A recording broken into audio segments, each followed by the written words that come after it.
right, everybody. Welcome to my very first episode of Own the Phone.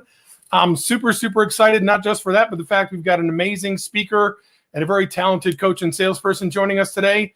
We teased it a little bit, but I'm as excited as you are because I want to find out exactly what it means to have a mentality where you eat faces. I'm sure it's not as gruesome as it sounds, but we're going to be back in 30 seconds. It's time to own the phone.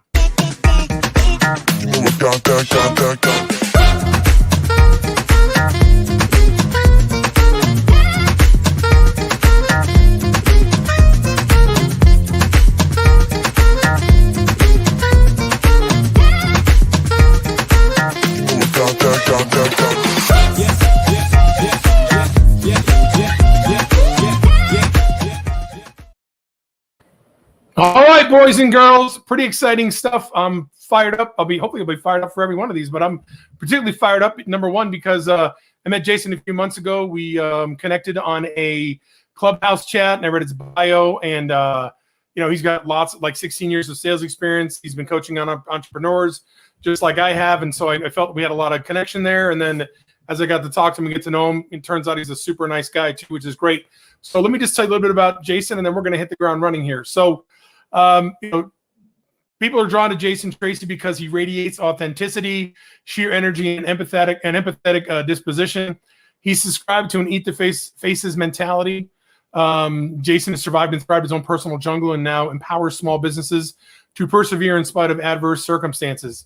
At the beginning of 2018, Jason founded Roar Consulting after a career in sales and leadership that spanned over 2 decades. Jason experienced a very rough start to his sales career, which led to financial crisis, driving him to become a student of sales and psychology by shopping competitors, studying human behavior, seeking mentorship, reading books, and investing in seminars. As a result, Jason started seeing very clearly how to be the difference to his clients, prospects, communities, and organizations that employed him. And by applying his discoveries, he was able to create a large following of people that would be repeat business, refer friends and family, and travel great lengths to work with him. As a leader, Jason became known in his industry for resurrecting broken organizations, building a culture that won numerous awards, and most importantly, serving people at the highest level while also at the highest revenue. Seeing a huge problem causing a disruption to the American dream, Jason was inspired to leave his job to start Roar Consulting with the belief sales is so easy, yet we make it so hard due to limiting belief systems, poor communication, and lack of process. Today, Jason works with entrepreneurs and their teams to create thriving businesses through coaching, consulting, and speaking. When Jason's not out spreading his roar, he can be found recharging by filling time. Sorry, I read that wrong. Filling time with his passions. These include spending time with his beautiful wife, Gracie, and son, Jackson, enjoying time in his downtown community of Brighton, Michigan, watching, coaching Jackson's activities, riding his Harley, and playing baseball twice a week. Well, it sounds like you are busy both personally and professionally, my friend. Constantly busy, it's like Welcome. It's creating the intentional life, the thing that you enjoy, right? That's what you love to do. Like by design. So here's the thing, my goal with these podcasts, obviously, is to let you tell us what makes you so amazing and how you help people. But, one of the things I like to do is to educate people and inspire them. And, the people I bring on the podcast are either going to be people like you who specialize in helping people create better lives for themselves and either help them overcome, challenges, maybe traumas they faced in the past, or people who have overcome traumas and overcome challenges to become successful themselves. It just so happens that you wrap both of those up in a very neat package today. So why don't you just tell us a little bit more about your story? Let's get started there. Tell them things you know about your career and how you ended up where you are today. Let's start there. Yeah. So, going back, into my childhood, I grew up with an abusive dad. We grew up poor on welfare. Mm-hmm. And I remember being young, and the biggest thing is I wanted to reverse the family circumstances. When I had kids, I wanted to make sure that I was a good dad, that, that poured into my family, gave them experiences and love that I didn't experience as a kid from my dad. Mm-hmm. And I also promised to myself that I wasn't going to be in that welfare line, that I was going to figure out how to thrive. And so I was working in a nursing home, actually. Mm-hmm. And I was in my early 20s, or I was 20 years old, actually. And I realized that wasn't going to be a career that I was going to be in for the rest of my life. And I wanted to know, how can I make more money? At the time, I was paying my way to go to college. I needed to make more money. I didn't have any. And so I'm like, sales is the way. And I felt like I was really good with people. I felt like I was persuasive. People were drawn to me for a certain reason. Mhm. I didn't know at the Mhm. time why. I didn't, I just knew that these things were happening. And so I'm like, I'm gonna go into sales, and I'm gonna make $1 million. I'm gonna be successful. I'm gonna reverse the family circumstances. And I Mhm. got there, and the first thing they did was, the first thing I was asked was, "Have you seen the movie The Boiler Room? Have you seen Glengarry Glen Ross?" Of all the movies, right? All the Of all movies, the right? movies. I love Boiler Room, and there's some great quotes. It's a movie Huh? that I watch often because it is a really good movie. But at It the end of is. the day, I was not that type of salesperson. I didn't Mhm. want to feel like I was ripping people off or that I was being Mhm. shady, less than truthful. Like I was just trying to get Mhm. mine and not take care of people. And so because I was around that mentality and people were telling me that's the way to do sales right, I was failing hard. I had a lot of anxiety. It created me not making money to where I had repossession notices. I got eviction notices. My life was falling apart. And then one day I was challenged by a new sales manager I had that said, "Hey, I know you're really struggling at this. Maybe what you could do is go out and shop the competition, see what others are doing, and see what the greats are doing, and kind of take in and revamp your process around all the best practices that you're seeing." And so I went out with my notepad and ready to really discover the secrets of all the successful salespeople. And what I learned really was what not to do. Mhm. So I was walking into these locations, and what I noticed is that people, it doesn't take much to be better than the average. Most Mhm. people in sales are caught up in an inward mindset. And what I mean by that is they're worried about how they're going to eat, how they're going to pay their bills, if they're going to be able to Mhm. afford their boat, if they're going to be able to buy a new house, if their manager is going to put them on a performance plan because they're not successful, they're not hitting their quota. It's all these inward feelings. And when I would walk into these locations, I'd see people in themselves, and they weren't worried about me. They weren't asking questions about me. They weren't trying to discover who I was. And so that was the first big learning lesson I had, was that it doesn't take much to be better than the average. All you got to do is really put yourself out and start asking questions and understand who's in front of you. And from there, like you said in my bio, I became a student of the game, student of sales, student of psychology. I put a lot of time and resources into reading books and finding coaches and mentors, going to seminars and that kind of thing, and just really Mhm. adopting the process out. And that was what allowed me to be successful in sales. That whole commission breath thing, right? Oh man. Right? Yeah. It's And tough. if you're It's on tough. I mean, LinkedIn now, if you're, somebody was telling me I was talking to somebody earlier, and they were talking about like the leg humping, like you get an email and it's like oh, 5 paragraphs long about how they can solve all your world I problems. And know, it's like, right? Yeah. man, I don't It's know interesting. you. Yeah, we have so many more tools to build relationships than we've ever had, and yet people don't use them to their Yeah. advantage. It's kind of crazy, right? Well, and that's what I So, said is sales is so easy, but we make it so hard. And that's what I was noticing in the landscape is there's all these right. gimmicks. Either Mhm. you're trying to trick somebody into something, or you're unconfident, you're dropping your prices because you need to be the cheapest. There's all these ways that people get distracted on, and all you got to do is really be a good human. Listen, Right. we have Yeah, two agreed. ears and one mouth for a reason. Yep, agreed. So, we talked about this. We got on the phone one of the first times. There's 80% of first year salespeople, 40% of seasoned salespeople still have trouble picking up the phone, which is kind of the genesis of why I started Phone Sales Secrets. But you would alluded to it yourself in our conversation. So what are the three areas where you're seeing limitations happening for salespeople, even entrepreneurs? And maybe you can dig into a little bit of what we talked about, where entrepreneurs don't realize that they actually have to sell or find people that sell in order to make Yeah, sure their business goes even after they get in there, right? So, these yeah. are the three things that you believe contribute to sales call reluctance, and actually, they limit salespeople and entrepreneurs from being successful. So I'd love to have you cover that. Yeah, when I noticed it was my problem, and I noticed as I Mhm. would work with hundreds and hundreds of salespeople that this was the overlying problem, and there weren't very many people I've met that get excited about making sales phone calls. Mhm.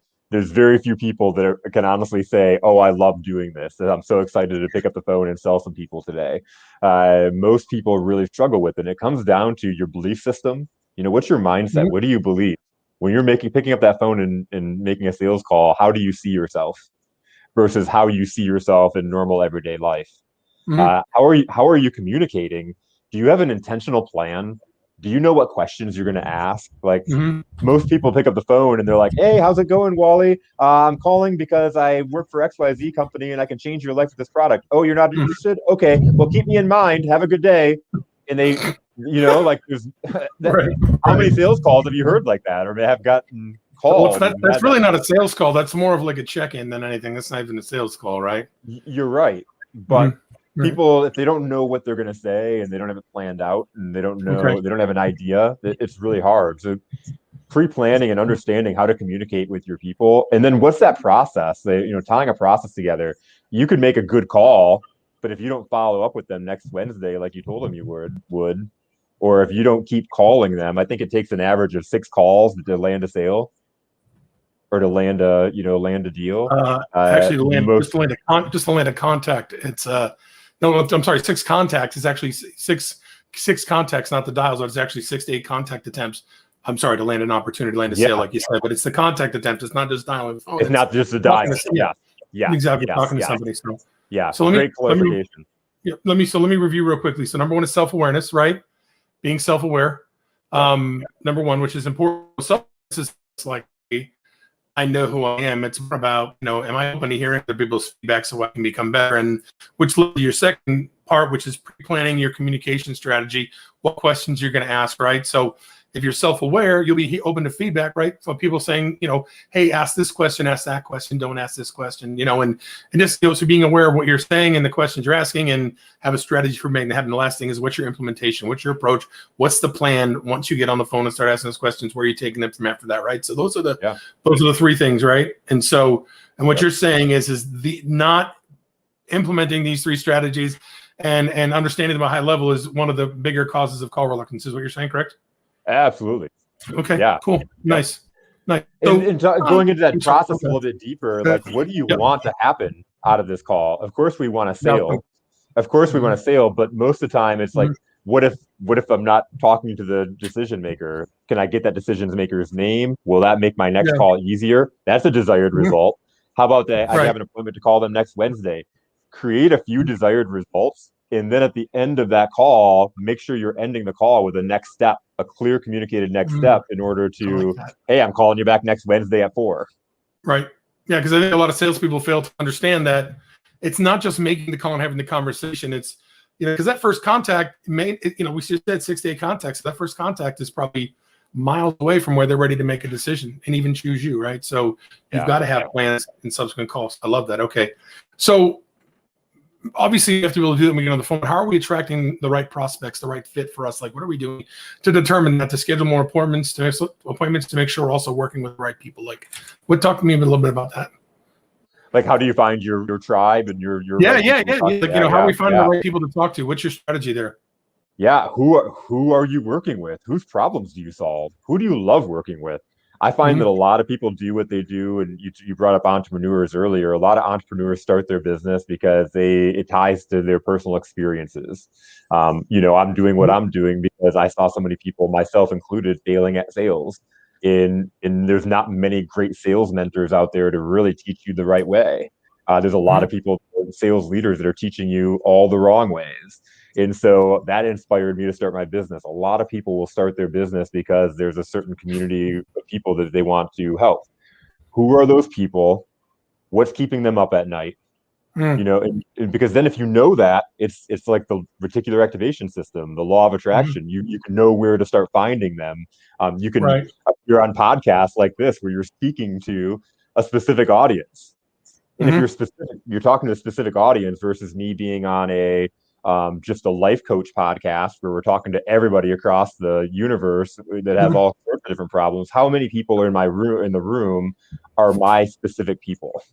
Exactly. Probably Yeah. not many. Mhm. Yeah, and that's a good point too, because you can't be everything to everybody, right? I can't be all things to everybody.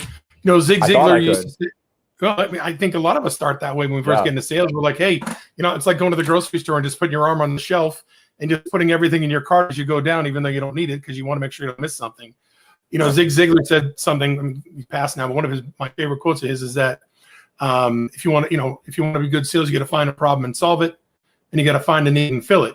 But to your point, we can't do it for everybody. We got to find the problems that we can solve for the people that are going to be willing to work with us and talk with us. We can find the needs to fill for people that are in line with, our ideal avatar, our ideal client profile, because we're not trying to be everything to everybody. Cool. Yeah. So on your biography and lots of places, you talk about being the difference. Could you tell me a little bit about what that means? And listen, we understand that differences sell, but it's more than just being different from somebody. You know what I'm saying? It's what do you mean by being the difference? Talk to me about that. Well, so first off, there's so many people, like if you go into a networking group and there's 5 real estate agents there and you went up to every single real estate agent and asked them what makes them different from the other real estate agent, I can guarantee you're going to get the same 5 or 6 bullet points from every single one of them that are very similar. They're the same exact things. Being the difference is literally, again, embracing your personality, embracing your actual experiences and your differences. I was talking to a real estate agent the other day that I'm working with, and she wants to reach people that are artistic. She wants to be the real estate agent that works with and serves people that are artistic. We talk about finding our niche of people, right? I could sell a house to anybody. However, who do I speak their language? Who's easy for me to communicate with? If I'm an artist, is it easy for me to speak and communicate with other artists? Do I know what they're going through? Do I even have a better understanding of what kind of houses they're looking for and what would be awesome for them? So as I'm talking to my niche person or my specific people, and I can communicate that my difference is that I work specifically with artistic type minds. I work with artistic type of people to find the houses that are great fits for them. Am I more likely to be able to earn your business than somebody that just serves everybody? Right. So what's to your point then, and I'm sure you'll be able to articulate this very well. I don't think I'm surprising you with this question. Thousands of life and business coaches out there. Why am I picking Jason Tracey over somebody else? Because you're an entrepreneur that started a business because you had a purpose, a passion, and expertise, and you got there and you're not a natural salesperson. You feel like you're trying to be somebody else, and you're not embracing your differences and your personality and understanding that you can be an entrepreneur, you can build business, you can build relationships if you stop trying to be like somebody else. And so that's what I help people do. I empower them to help them build confidence around their differences. And it's a scary time for people too, right? Because they love what they do. And they're like, I'm going to make this happen. I'm so excited. And they have all this energy. And then they're going month 1, no sales, month 2, no sales, month 3, 1 sale. Like, okay, wait a second, because they love it so much. And, that's that whole saying, like, just because there's tons of adventures that try to create businesses that had no idea how to run a business. Great idea, couldn't get it to the masses, so, that's. I have a neighbor. Oh, go ahead. Please don't. No, please don't. I have a neighbor that came over my house a couple of years ago, and she used to own a bakery, and she was telling me about this experience of owning this bakery. And you could see the passion oozing from her. She had a smile on her face as she was describing it. She was like, I loved getting up every morning and going to the bakery early in the morning and starting to make my food. And I loved, seeing the enjoyment on people's faces when they got to eat it. I loved my clients. I loved the whole routine. I loved my employees. I loved that whole process. And then she was like, but we couldn't make money. And then her whole entire body language changed. And she was like, we couldn't make money. We were struggling and we had to close it up. And you couldn't pay me to start a business again. You couldn't pay me to be an entrepreneur again. And it's like, wait a minute. What if they would have paid you in the first place?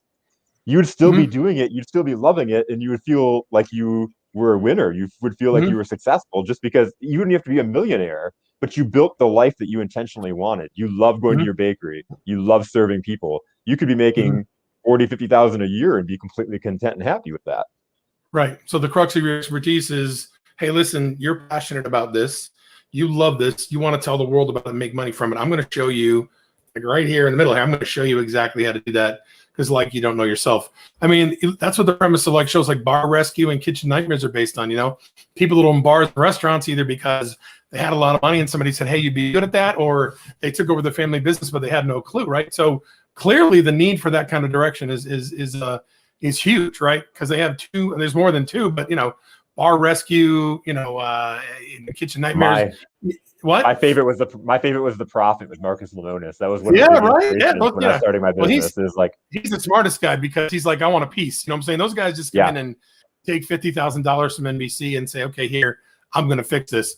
Marcus Lemonis is like, hey, I'm going to help you, but guess what? You win, I win. So yeah, good distinction.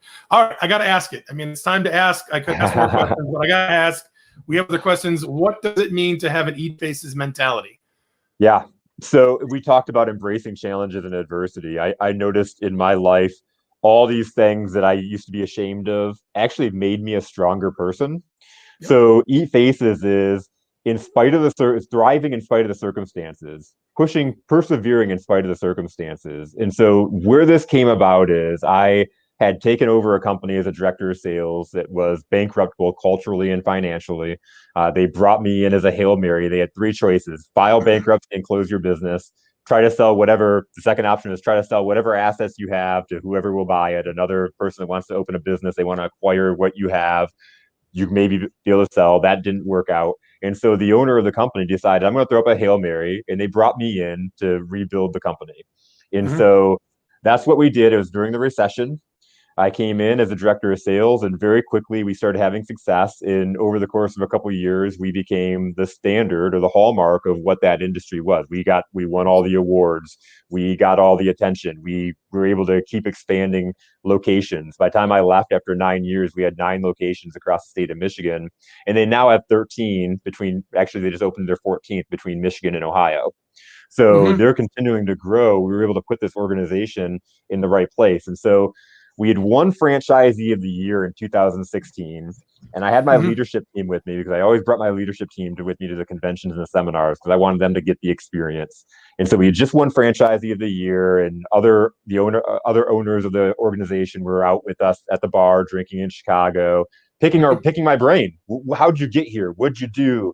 And I had this one particular owner named Eric out of New England, and he was telling me all the reasons why he wasn't us, because the franchise had promised him that they were going to help him build a successful business. And what it turned out to be is that they really haven't given him a ton of support. He's had to go and do it on his own. We were a carrier of Verizon. Verizon only cares about you if you put up numbers. And so he was like, they never come around. If we don't hit Mm-hmm. numbers, we're dirt to them. My employees, they steal from me. They're not grateful. All these reasons. And I got really sick and tired of Huge. hearing the reasons. And I turned around to him and I said, Eric, listen, man, you got to look in the mirror. Are all these reasons and the excuses that you're making legit and valid? Mm-hmm. Yeah, absolutely. Because I went through the same thing you did. The franchise told my owner that they were going to do the X, Y, Z, and they were going to be the support, and they're going to help her make a successful business. I think franchises do that a lot. And if you are gullible enough to buy in and think that somebody else is going to come along and save your life, then sit there in the chair and watch and see how quickly you fail. Because nobody Mm-hmm. is going to come along and make sure I'm successful. Nobody cares if Jason Tracey is successful. I've got to go out there and make it happen. And when I have a team of people that are relying on this company surviving, I've got to go out there, and I'm telling you what, Eric, I'm a lion and I eat motherfucking faces. And I'm going to get a little graphic. I eat faces. If it comes down to my survival, I'm going to eat faces. And it probably would have died there, but my leadership team was with me, and we were in this loud bar in Chicago. And it was, I swear to God, as soon as I said that, the whole bar went pin drop quiet, and my whole leadership team exploded like, "Yeah, eat faces!" And they used that as Nice. the rally cry for the next year, which was actually better than the year that Nice. we won the franchisee of the year. And Awesome. What a great when I story. left the Great company to story. start my business, they had actually my leadership team bought me a book that they had made, and it had pictures and stories from our experiences.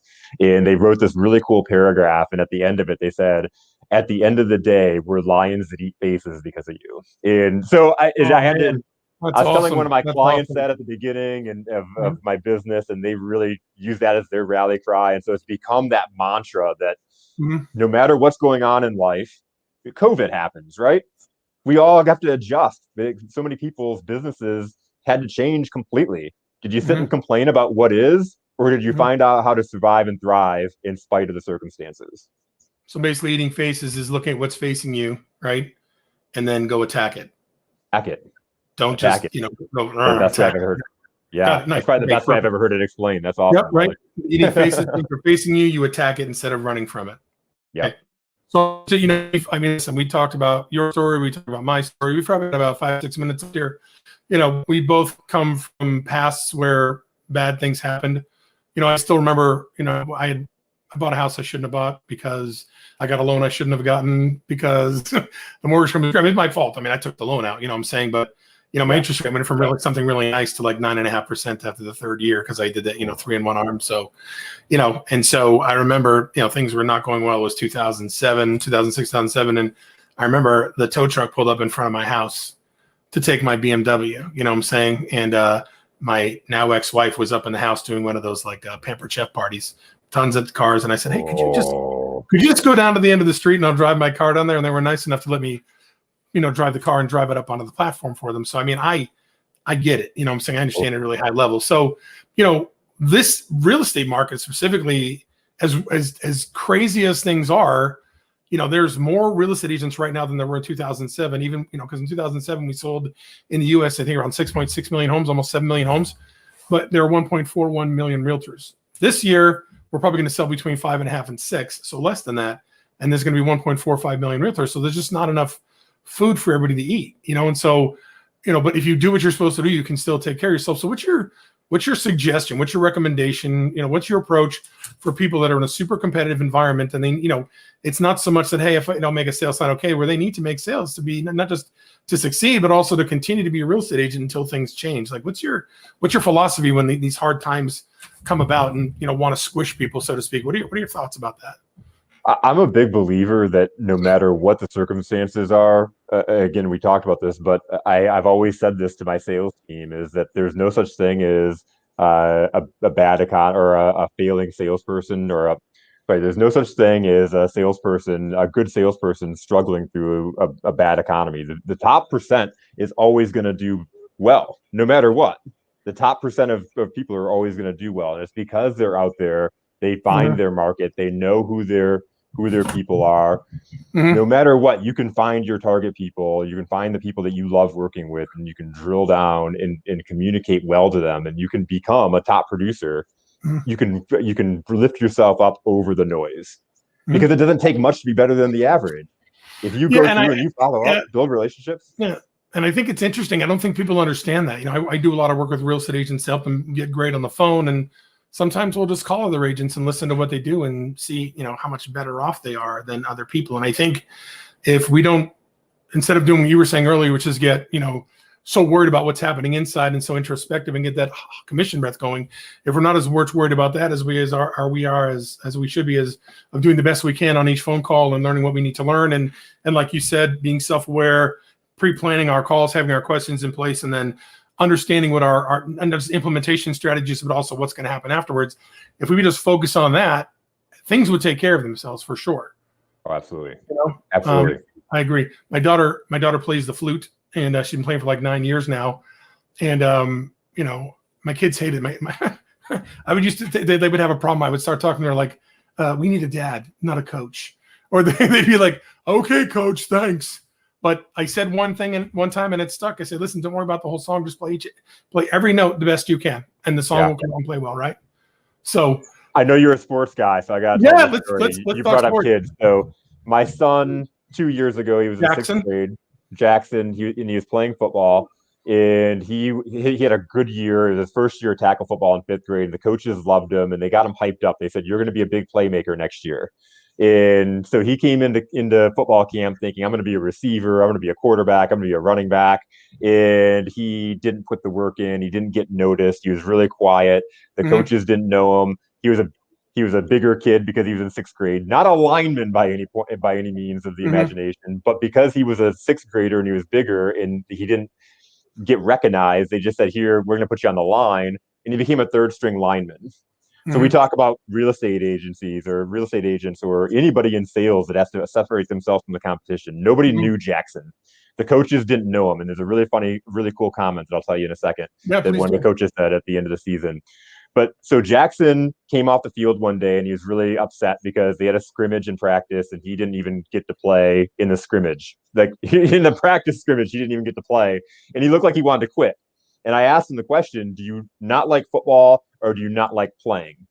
Not playing. And he was like, I want to be able to play. I feel kind of embarrassed that I'm in sixth grade and I'm not getting to play. It's like, okay. So if you show up to practice today and you sulk and you don't do anything, do the coaches say, oh my God, that Tracey kid, we sure did miss the boat on him. We should be starting him. No, right? So what are you going to do? What are you going to do to separate yourself? Every day he got to practice early, an hour early. He's not a prototypical size of a lineman, but he found a hole. He found a niche for himself. He noticed that the long snapper on the punt and kick return or punt and kick teams was horrible, and he kept on snapping over the punter and kicker. And so he went up to his coach one day because the kid was missing in practice and said, "Hey, he's missing today. Can I try out long snapping?" And he had been practicing it with me. I'd get to practice with him an hour early every day, and we'd practice it over and over and over again. And so he goes out there like he's doing it for the first time, and he's 100% nailing the snap. He kept working. I mean, I'm down like I'm a defensive lineman coming through. He's working on offensive drills. So even though he's smaller, he's learning technique, and he ended up becoming the starting center and the starting long snapper and kick and field goal snapper on the team. We're at the end of the season, and we're at the banquet, the end of season party, and the coach came up to me and said, he's like, every year there's these kids on the team that you don't even know if they talk. He was like, you don't get to know them, you don't even know if they have a personality because they're just so quiet. You don't even notice them on the field. He was like, Jackson was that kid for me. He was like, I didn't even know he existed. I didn't know what his personality was like. He just was unnoticed. He was like, by the end of the year, not only was he noticed, not only did he get good enough to start on our team, but he was our team leader. We performed better when he was out there. When kids didn't know where to go, Jackson was pulling them aside and pointing to them where they needed to go. So by the end of the season, though, he was in a crowd where people were better than him. He was the top performers were here, and Jackson was here. Right. Nobody saw him. He put in the work. He found a niche. He found where he could find an opportunity, and he went out there and he committed to that excellence. And then he learned it so well that he was able to go teach other people, and it stood out. I love that. I love that. You can do that in sales too. Yeah, your son's like a metaphor for success for your business. That's amazing.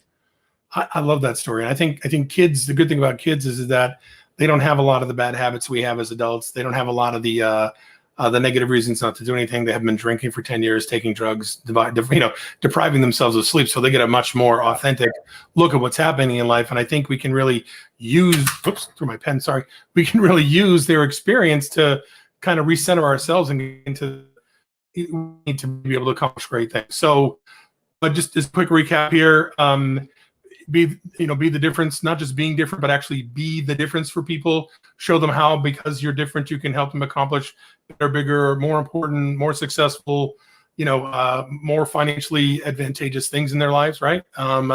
Second thing, eating faces, as we said, is basically facing what's basically your challenge or your issue, and then attack it like crazy, and then have a plan and continue to work the plan, right? Be self-aware. Make sure that you're pre-filling your communication, all questions you can ask when you talk to somebody, and then have an implementation strategy that includes having a next step. Absolutely. Did I miss anything? You did not. And also, man, I have to emphasize again that I love the way you positioned Eat Faces. Nobody's ever, I haven't thought of it that way. And nobody's ever mentioned it like that, but I'm going to start. I'm going to give you credit every single time. Thank you. So no. The rule is 3 times. First time, right? The first time I do like second time I got it from another guy, but the third time it's yours. So you're good. That's it. Three times and I'm out. All right, cool. So real quickly, I would love people to get access to you, and because you're not just an amazing guy. You clearly add a lot of bad people, and the niche is so cool. Helping people who are struggling from the standpoint that they love what they do, they just can't take it to the next step. I think it's amazing, and there's lots of good opportunity. And there's people who have gotten into other businesses and sales and love what they're doing, just don't know what to do to move forward. So I think this is amazing. So at the bottom, if you're watching the scroll there, what Jason's done is he set up a special Calendly link for you folks. All you have to do is go to calendly.com /Jason Tracey with an E, and then own the phone audience gift with hyphens. So it's been scrolling for a while. Hopefully you've been paying attention to it. It's going to scroll for another minute or so before we hang up here. But 30 minutes with this guy, change your life in and of itself.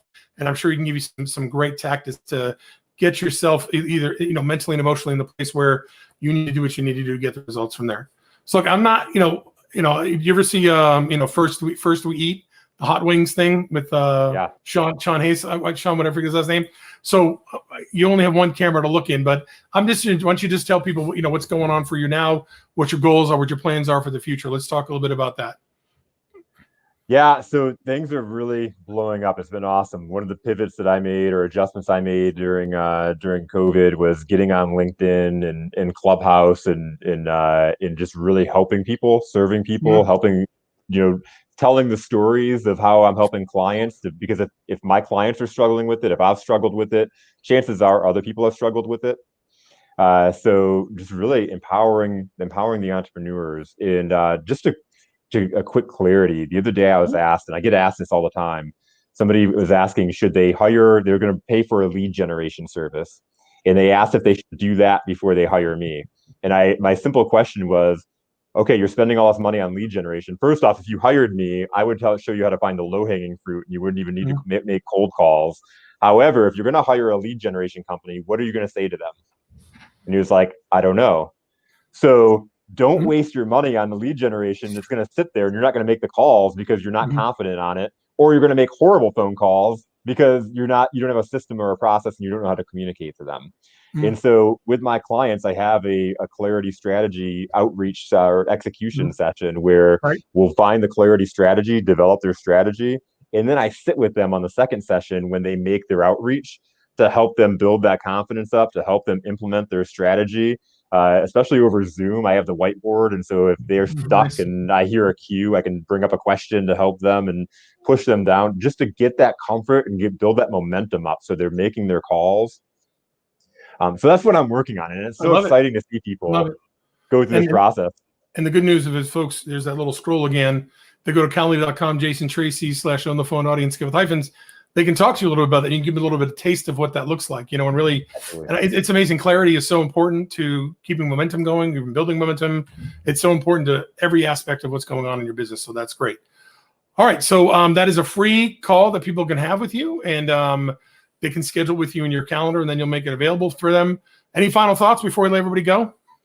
And I appreciate you having me on. It's I exciting being appreciate your you. first guest. This has Yeah. been a Awesome. super awesome experience, and There's only I look one forward first. to meeting some of the audience. There's only one Yeah. first.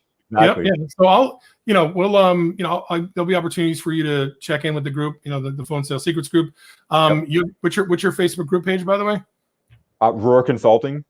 That's your Facebook page too? Yep. Yep. Okay, cool. So not Yep. Roar Dot Consulting, just Roar Consulting.com. Just Roar Consulting. If you look up Roar Okay. Consulting, you'll find me. Yep. Yeah, and then you're Jason Tracey on LinkedIn. Yep. Awesome. Cool. No other thoughts? No, that's it. All right, everybody. Thanks for joining us today. I think Jason knocked it out of the park times 1,000. And anyway, my name is Wally Bressler. That right there you are. That right there is Jason Tracey Consulting. This is on the phone. Hey there, this is Wally Bressler, and on behalf of my guest today, I'd like to thank you for joining us for this episode of On the Phone. If you'd like more information on how to overcome sales call reluctance, procrastination, and self-sabotage, and become an expert on the phone, go to www.phonesalessecrets.com. And if you'd like my free course on how to overcome sales call reluctance, please go to www.phonesalessecrets.com/go. Good luck and good selling. I love your commercials.